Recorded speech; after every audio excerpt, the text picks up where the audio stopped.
Our country's next mission must be to rise up to the most urgent challenge of our time, defeating climate change. This crisis isn't just a chart or graph anymore. The impacts are being felt everywhere. I'm Jay Inslee, and I'm running for president because I'm the only candidate who will make defeating climate change our nation's #1 priority. We can do this. Governor Inslee joining the presidential race on Friday. He's here with us live this morning. Thank you for coming back. Good morning. To this week. And you know, you caught the president's attention right away. He was railing against the Green New Deal, against taking action against climate change in that speech yesterday. I want to show a bit of it right here. No planes, no energy. When the wind stops blowing, that's the end of your electric. Let's hurry up. Darling? Darling, is the wind blowing today? I'd like to watch television, darling. He was obviously mocking the idea of taking on climate change and the Green New Deal. What's your response? Well, look, he is so pessimistic. We're the optimists in this debate. We know that we can invent and create and build a clean energy economy. We know we can do that because we're doing it in my state, where we've built a wind turbine industry from 0 to $6 billion in 12 years. We're electrifying our transportation fleet. 2 days ago, my legislature passed my 100% clean grid bill. We're making progress like crazy in my state. But what we need is a president to do what presidents do, which is to blow the bugle and really call the country to a higher mission. Don't you have to also level with people? You laid out the optimistic view, and there's a good case for that. And there's no question that taking on the issue of climate change, all the science has reached a consensus on this, is critical. But who is going to bear the burden of taking on? What kind of sacrifices will you require from Americans? You know, if you net this out, what's going to require sacrifices is the course of inaction. You got to understand there's enormous costs of doing nothing here. It means that we're going to have more Paradise, California, is where I went and I visited. The fires. The fires. A town of 25,000. I drove for an hour in darkness, and it looked like an apocalypse set from a movie theater.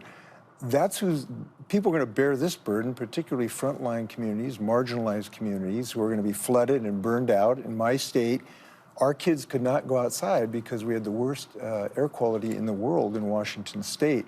So there's a huge cost to our economy, to our health, to our national security if we do not act.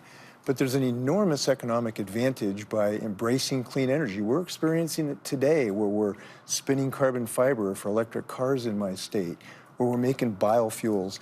We're getting jobs. You know, it's interesting. Clean energy jobs in the clean energy sector today, before we take action, are growing twice as fast as the rest of the United States economy. If you're bullish and you want to have a growth-oriented economy, this is the message. I've believed this a long time. I co-authored a book about this over 10 years ago. So we ought to be optimistic about this. You mentioned your experience in Washington state, but you failed to pass a carbon tax through your legislature. You had a ballot initiative on a carbon fee that you campaigned hard for. It went down in November. If you couldn't succeed in your own state, how can you succeed with the whole country? Well, we are succeeding in our state. Look, there's multiple tools in our toolbox, and this is good news, right? It's good news that we don't have to depend on just one tool. So we're exercising multiple tools that are working. Our renewable portfolio standard, as I said, developed a $6 billion wind industry in 12 years. We now are growing jobs in all kinds of sectors because of my Clean Energy Development Fund, a $100 million fund that we have.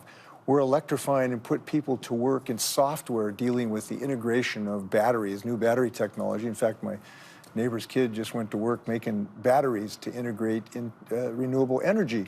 So we are working. 2 days ago, in fact, the day was kind of lucky, the day I announced for president, my legislature passed, or my Senate passed, a bill to provide 100% clean electricity. And that ought to be a goal that we ought to give all Americans as the same day they banned super. How do you convince voters that should be the top priority? I want to show our latest ABC News Washington Post poll. It ranked the issues at the top of voters' minds right now. And we had improving health care, reducing economic inequality, reducing discrimination, combating global warming, pretty far down there, fourth on the list. Half of those who are concerned about health care. How do you convince voters this should be the overriding issue? Can you win if you don't? Several things. Number one, this is no longer a chart or a graph. It's people experiencing it in their own lives. It's people in Seattle, Washington, waking up with ash on the hoods of their cars because our forests are burning down. It's people of Houston being flooded, in Miami Beach, where they've had to raise their streets a foot and a half. You now look down at the shops in Miami Beach. So it's personal experience, number one. And number two, this is changing dramatically. A poll by the Center American Progress last week showed that amongst Democratic primary voters in the first 4 states, defeating climate change is actually #1 priority, now tied with health care. Now, the other thing you make this, the way this works, is to talk about this from a character issue rather than just science. Look, I really believe that the way to win this is to talk about the basic American character of who we are.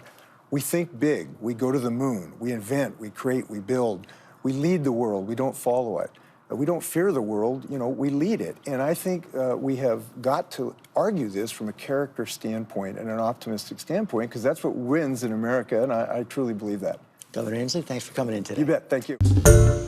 Hi, everyone. George Stephanopoulos here. Thanks for checking out the ABC News YouTube channel. If you'd like to get more videos, show highlights, and watch live event coverage, click on the right over here to subscribe to our channel. And don't forget to download the ABC News app for breaking news alerts. Thanks for watching.